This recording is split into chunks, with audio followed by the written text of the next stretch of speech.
Hello కానమోకు కథావచనం మోహనవచనం పరిజ్ఞాన హితబాండం నిత్య చదువరి శ్రోతలకు ఆహ్వానం నమస్కారం.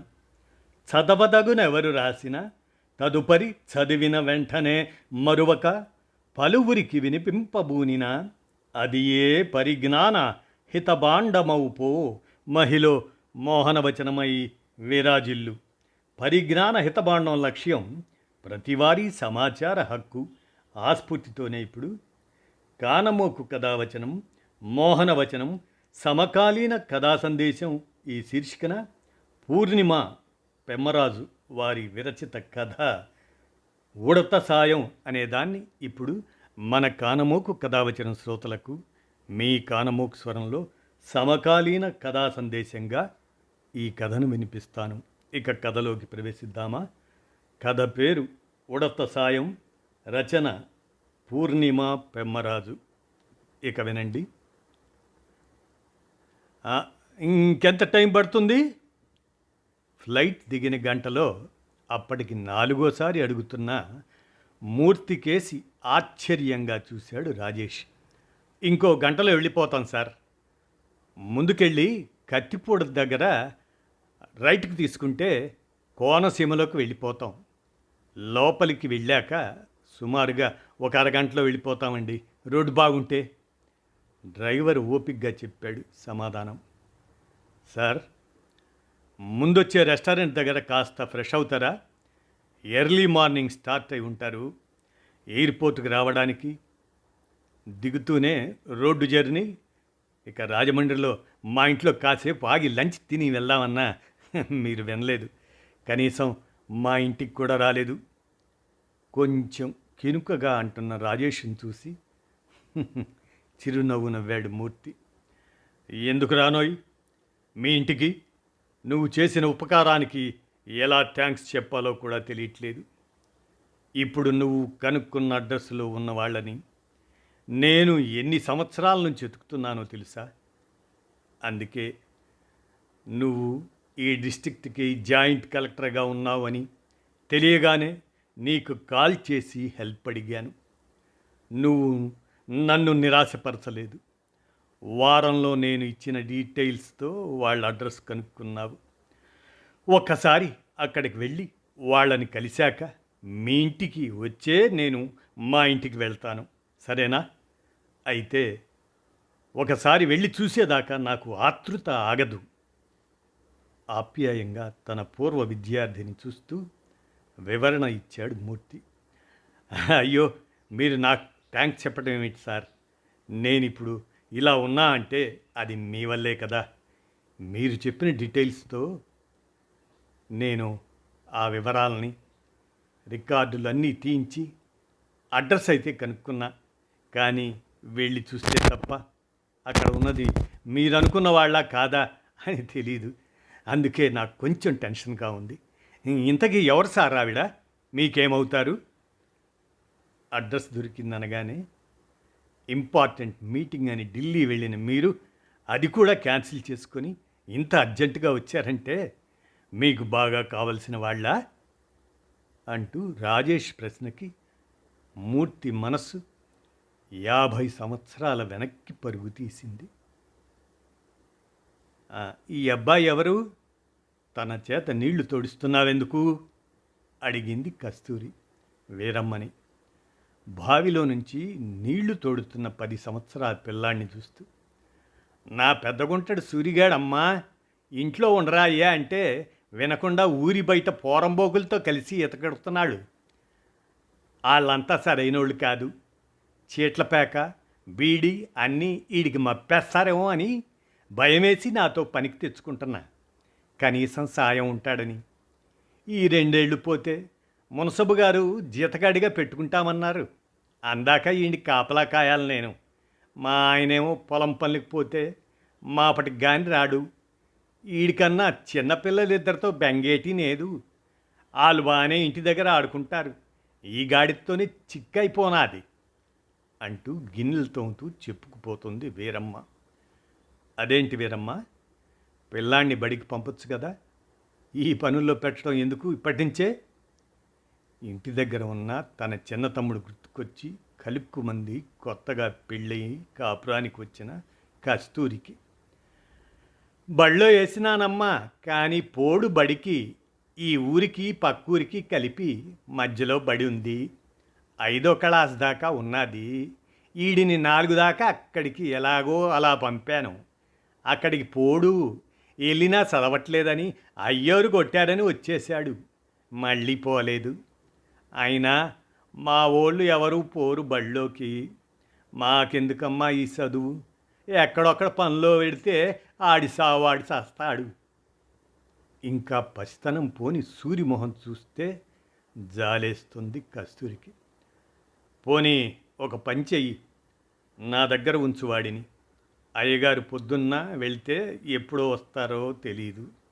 నాకు ఈ కొత్త ఊరిలో ఒక్కదాన్నే ఉండాలంటే గుబులుగా ఉంది. నాకు తోడుగా ఉంటాడు పొద్దున్నుంచి సాయంత్రం దాకా.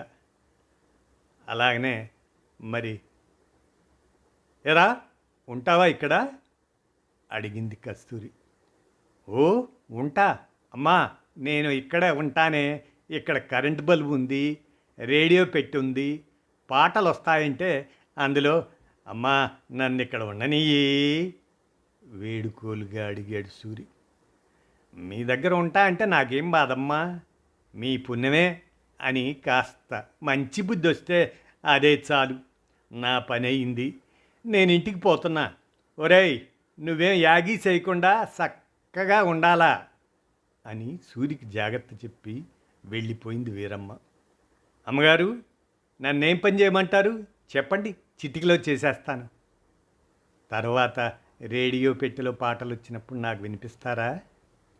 ఆశగా అడుగుతున్న సూరిని చూసి చిరునవ్వు నవ్వింది.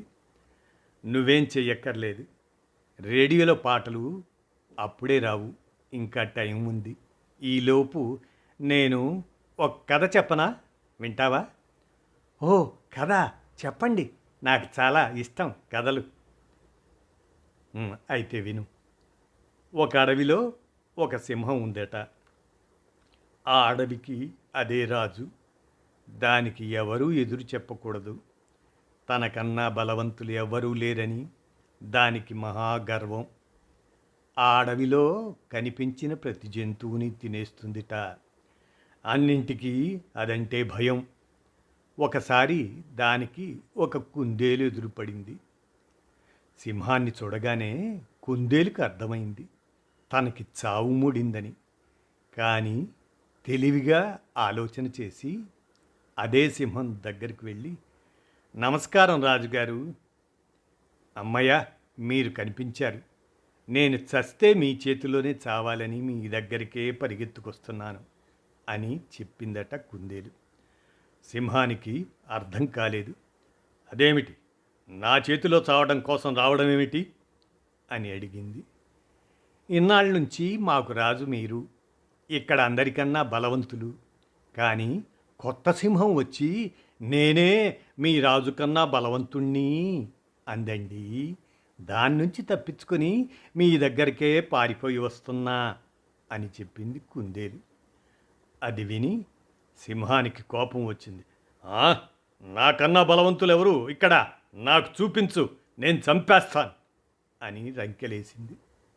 అప్పుడు కుందేలు నుయ్యి దగ్గరికి తీసుకెళ్ళి, చూడండి ఇందులో ఉంది అని చూపించింది.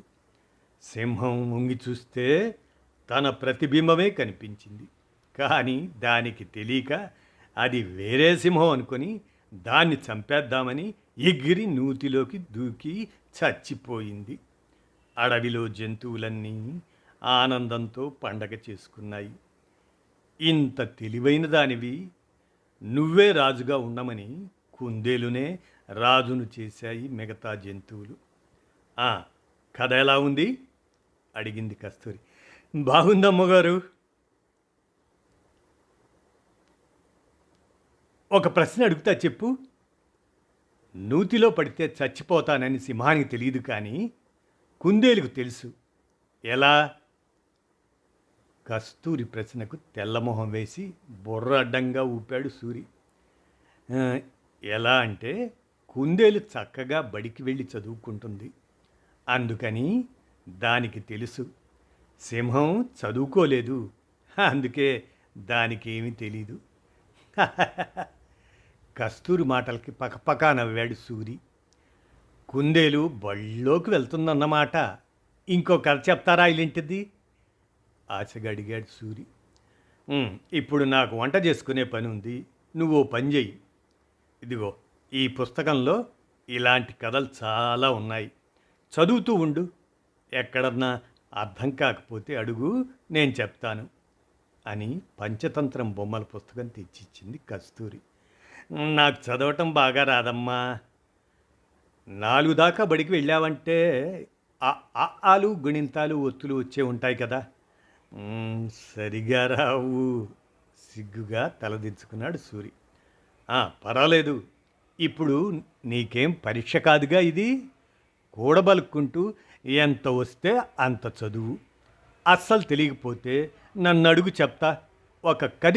ఒక కథ చదివి చూడు. దాంట్లో నీకెంత అర్థమైందో నాకు చెప్పు. అర్థం కాంది నేను చెప్తా అంటూ చాలా అనునయంగా చెప్పిన కస్తూరి మాటలకి ఉత్సాహంగా తల ఊపి పుస్తకం అందుకున్నాడు సూరి. ఏంటోయ్ ఈ పిల్లలు హడావుడి? వాళ్ళకి ప్రైవేట్ చెప్తున్నావా ఏమిటి? వరండాలో ఉన్న 4 పిల్లల్ని చూస్తూ అడిగాడు భానుమూర్తి కస్తూరిని. అబ్బే అదేం లేదండి. సూరి కాస్త కథలు చదవటం నేర్చుకున్నాడు కదా. ఈ 15 రోజుల నుంచి తన స్నేహితులందరికీ చెప్పినట్టున్నాడు. వాళ్ళు ఆ కథలు వింటామని వచ్చారు.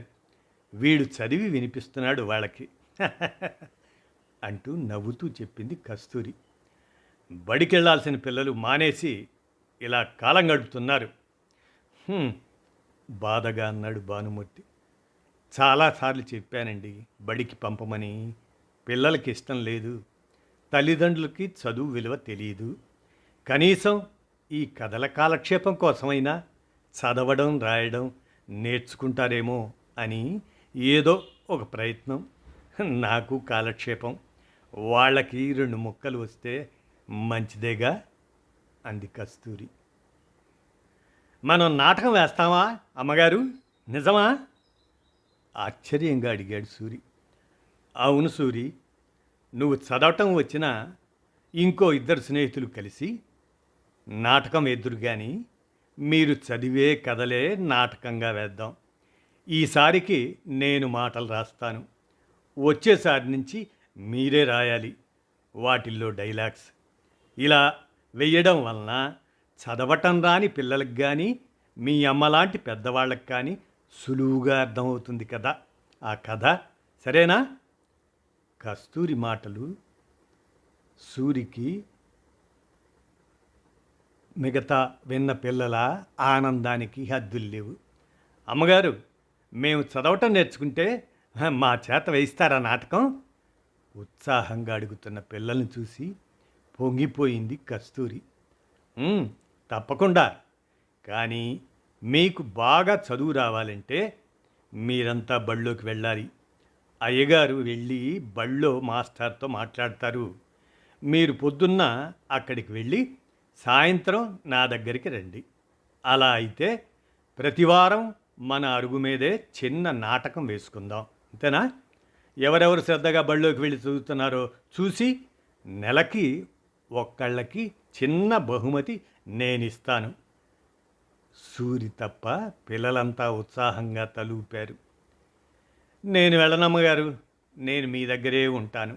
నాకు చదివి ఉద్యోగం చేయటం నచ్చదు. నేను గేదెలు కాసుకుంటూ నాకు అదే ఇష్టం అంటూ మొండిగా అన్నాడు సూరి. చదువు ఉద్యోగం కాదు సూరి. ఉద్యోగం కోసం కాదు, జ్ఞానం కోసం. నువ్వు గేదెలే పెంచాలనుకున్నా దానికి కూడా ఆ పని ఇంకా ఎంత బాగా చెయ్యాలో తెలుసుకోవటం కోసం. నీ జీవితం సుఖంగా ఉండాలంటే కనీస చదువు అవసరం. చదవడం, రాయడం, రోజువారీ లెక్కలు చూసుకోగలిగేంత చదువు అన్నా లేకపోతే చాలా ఇబ్బంది అవుతుంది. నిన్నెవరన్నా సులువుగా మోసం చేయగలుగుతారు. నీలో చాలా తెలివితేటలున్నాయి సూరి. ఏదైనా ఒకసారి చెప్తే పట్టేస్తావు. నీ తెలివికి చదువు తోడైతే నువ్వు బాగా పైకెళ్తావు అనిపిస్తుంది నాకు. నా కోసమైనా నువ్వు బడికి వెళ్ళాలి. ఆప్యాయంగా చెప్తున్న కస్తూరి మాటలు కాదనలేక అయిష్టంగానే తల ఊపాడు సూరి. అమ్మగారు, మీరు ఊరెళ్ళిపోతున్నారా? 7వ తరగతి పరీక్షలు అయిపోయి వేసవి సెలవులు అంతా కస్తూరితో గడపొచ్చుననుకున్న సూరికి భానుమూర్తికి బదిలీ అయి కస్తూరి వాళ్ళు వెళ్ళిపోతారన్న వార్త పిడుగులాగా తగిలింది. అయ్యగారికి బదిలీ అయింది కదా, వెళ్ళాలి మరి. నువ్వు మాత్రం నాకు ఇచ్చిన మాట తప్పకూడదు. బడికి వెళ్ళాలి. వచ్చే ఏడు నువ్వు శ్రద్ధగా చదువుకొని సెలవులు ఇచ్చినప్పుడు నా దగ్గరికి వద్దు కానీ ఉత్తరాలు రాస్తాను నేను, నువ్వు కూడా రాయి. అలా ఏడవకూడదు సూరి. కన్నీళ్ళు తుడిచింది కస్తూరి. నిజంగా ఉత్తరాలు రాయాలి మరి. తల ఊపింది కస్తూరి. కస్తూరి వెళ్ళిన నెల తర్వాత ఉత్తరం వచ్చింది సూరికి. ఆత్రంగా చదవటం మొదలెట్టాడు. ప్రియమైన సూరికి ఆశీస్సులతో కస్తూరి రాయినది. నువ్వు క్షేమంగా ఉన్నావని తెలుస్తాను. మేము ఇక్కడికి చేరుకొని ఇల్లు వెతుక్కొని సర్దుకోవడానికి సమయం పట్టింది. అందుకే వెంటనే ఉత్తరం రాయలేకపోయాను. పోయిన వారం మీ బడిలో పనిచేసే మాస్టర్ గారు అయ్యగారికి ఒక పెళ్లిలో కలిశారట. అయ్యగారు నీ గురించి అడిగితే నువ్వు ఇదివరకంత హుషారుగా శ్రద్ధగా చదవట్లేదు అని చెప్పారట. అందుకే వెంటనే ఈ ఉత్తరం రాస్తున్నాను. నువ్వు నాకు మాట ఇచ్చావు బడికి వెళ్తా అని. కానీ వెళ్ళి చదువు మీద శ్రద్ధ పెట్టకపోతే ఏం ఉపయోగం చెప్పు. నాకు తెలుసు నువ్వు ఉద్యోగం చేయటం కోసమే చదువు అనుకుంటున్నావని. కాదు సూరి, ఇదివరకు కూడా చెప్పాను. చదువు జ్ఞాన సముపార్జన కోసం. నువ్వు చదువుతూ ఉంటేనే నీకు ఏ విషయం మీద ఆసక్తి ఉంది, ఏది నీకు ఉపయోగకరమైనది తెలుస్తుంది. అసలు నీకు చదువు కావాలా వద్దా అని నువ్వు నిర్ణయించుకోవడానికైనా నీకు కనీస చదువు కావాలి. నాకు మాట ఇచ్చా కాబట్టి అని కాకుండా శ్రద్ధగా చదవటానికి ప్రయత్నించు. కొత్త విషయాలు తెలుసుకోవటంలో ఉన్న ఆనందం నీకే అర్థమవుతుంది. ఆపై ఇంకో విషయం సూరి, మీ గూడెంలో ముందు నువ్వు నా దగ్గరికి వచ్చి కథల పుస్తకాలు చదవటం మొదలెట్టగానే ఇంకో 10 మంది నిన్ను చూసి వచ్చారు, గుర్తుంది కదా. వాళ్ళని చూసి ఇంకొంతమంది. ఇంతమందికి చదువు మీద ఆసక్తి కలగటానికి నువ్వే కారణమయ్యావు. మీ అందరూ కలిసి ఇదివరకులానే ప్రతివారం చిన్న నాటకం వెయ్యండి. మీరు ఇన్నాళ్ళు చదివిన పంచతంత్రం, నీతి కథలు, బాలరామాయణం, బాలభారతం అన్నీ మీ మాస్టారు గారికి ఇచ్చి పంపిస్తున్నా. ప్రతివారం వాటిలోంచి ఏదో ఒక కథ తీసుకొని ప్రయత్నించండి. వినోదంతో పాటు అందులో చదువు ప్రాముఖ్యత ఏదో ఒక రకంగా తెలిసేలా ప్రయత్నించండి. అప్పుడు నీతో పాటు అందరూ బాగా చదువుకుంటారు. మరి నేను ఉంటాను. నేను డెలివరీకి మా అమ్మ వాళ్ళ ఇంటికి వెళ్తున్నాను. కొన్నాళ్ళు ఉత్తరం రాయలేకపోవచ్చు, కానీ నా ఆశీస్సులు ఎప్పుడూ నీతో ఉంటాయి. నువ్వు జీవితంలో బాగా పైకి రావాలని, పేరు ప్రఖ్యాతులు సంపాదించాలని దీవిస్తూ మీ కస్తూరి.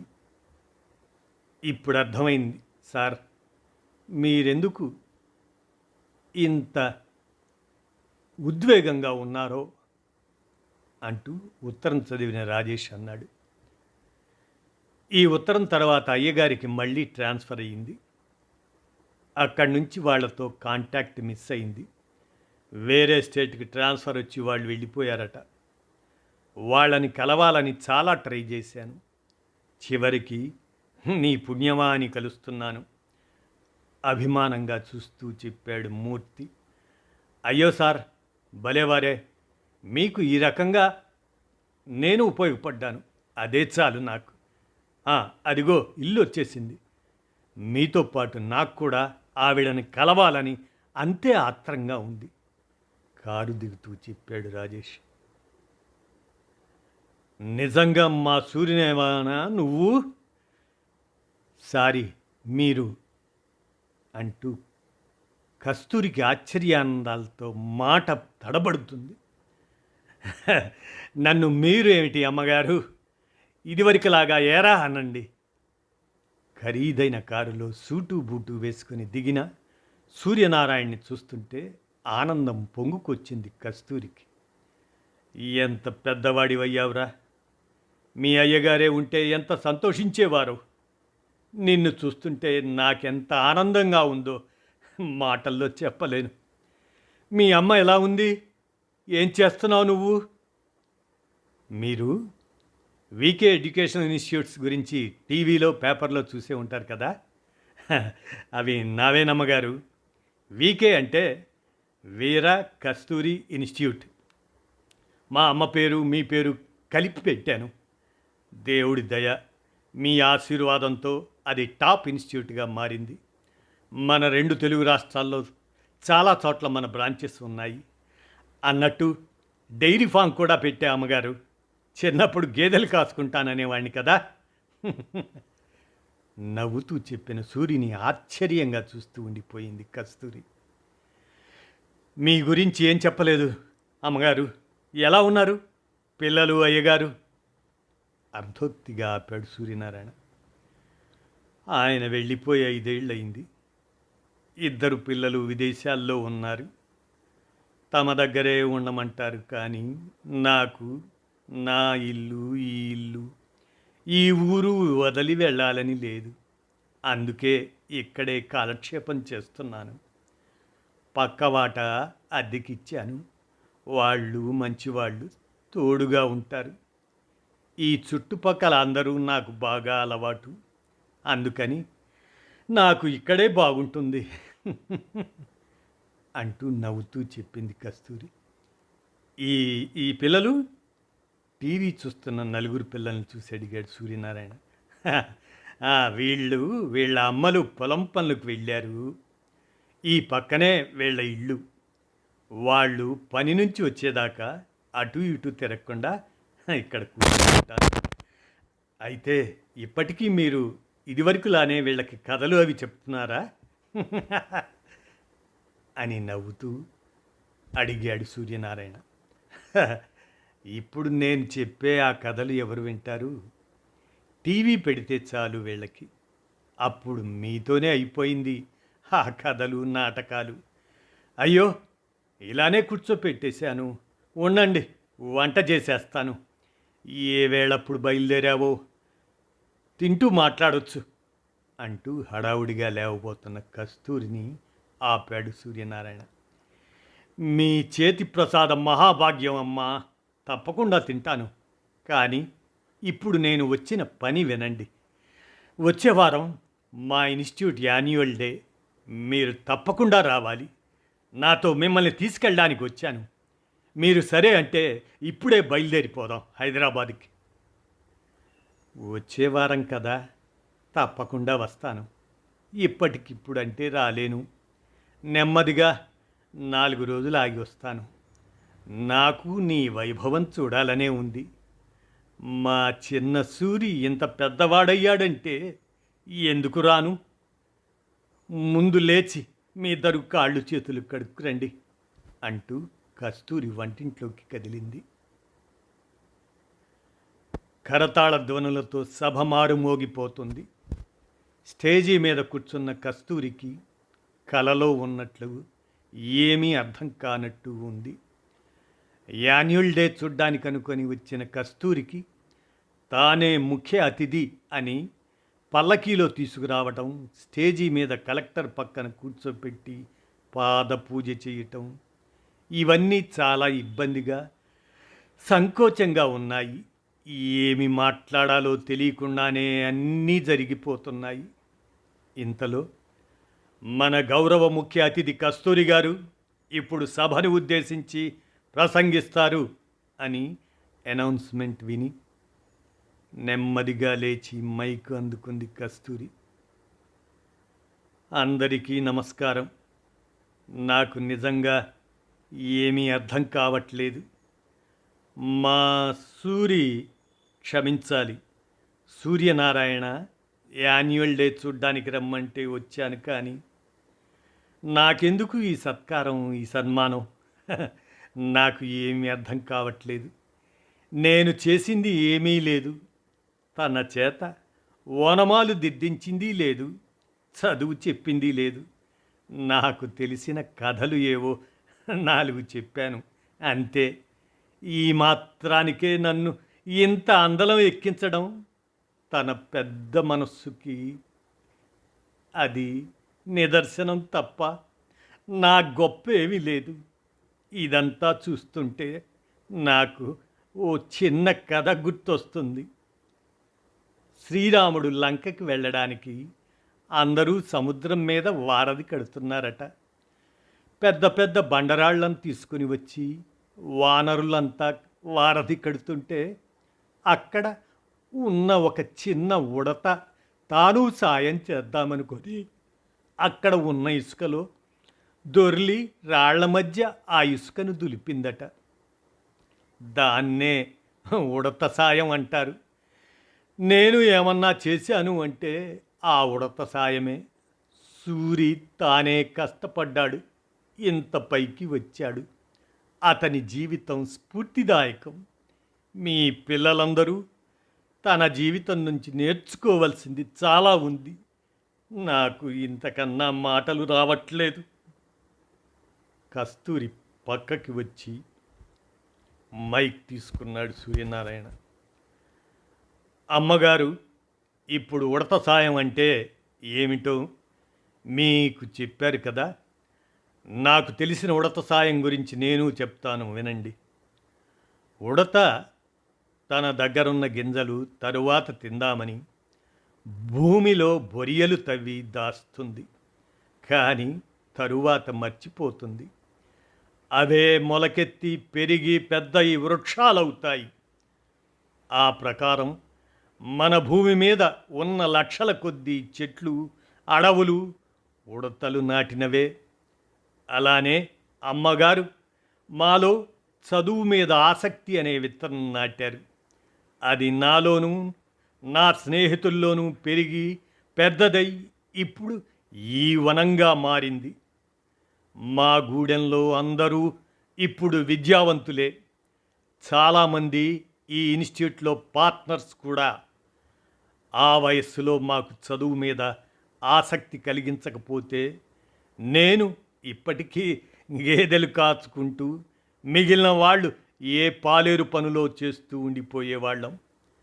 నేను సభాముఖంగా అమ్మగారికి చేసుకుంటున్న విజ్ఞప్తి ఏమిటంటే, మీరు మా స్కూల్లో చిన్నపిల్లలకి మాకు చెప్పినట్టే కథలు అవి చెప్పండి.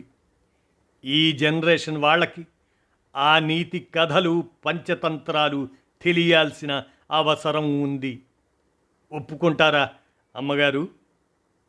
ఆశగా అడుగుతున్న సూర్యనారాయణని చూస్తే చిన్నప్పటి సూర్యనే గుర్తొచ్చి చిరునవ్వు నవ్వింది కస్తూరి. అవన్నీ నువ్వు ఈజీగా చేసుకోగలవు సూరి, నేనే చెప్పక్కర్లేదు. మీ స్కూల్స్లో పిల్లలకి నేను ఇక్కడ ఉండాలని నువ్వు ఇలా అడుగుతున్నావు అంతే. కానీ నువ్వు అంటున్నట్లు నేను చెప్పిన 4 ముక్కలు నిజంగా నీకంత ఉపయోగపడ్డాయంటే ఇప్పటికీ అలా చెప్పాల్సిన పిల్లలు మా ఇంటి చుట్టూ ఉన్నారు. వాళ్ళేదో కాలక్షేపం చేస్తున్నారులే టీవీ చూస్తూ అని నేను పెద్దగా పట్టించుకోలేదు. కానీ ఇప్పుడు వాళ్ళకి మళ్ళీ ఇలా ఇంత నిబద్ధతతో చెప్పడానికి ప్రయత్నిస్తాను. వాళ్ళల్లో ఒక్క సూర్యనారాయణ ఉన్నా ఇంకో పెద్ద వనం తయారవుతుంది. నన్ను ఇంకోసారి ప్రయత్నించని. కరతాళ ధ్వనులతో మోగిపోతున్న సభతో తను చెయ్యి కలిపాడు సూర్యనారాయణమూర్తి. ఇదండి ఉడత సాయం అనేటువంటి ఈ కథను మన కానమోకు కథావచనం మోహనవచనం సమకాలీన కథా సందేశం శీర్షికన పూర్ణిమ పెమ్మరాజు రచించి అందజేయగా మన కానమోకు కథావచనం శ్రోతలకు మీ కానమోకు స్వరంలో వినిపించాను. విన్నారుగా. ధన్యవాదాలు.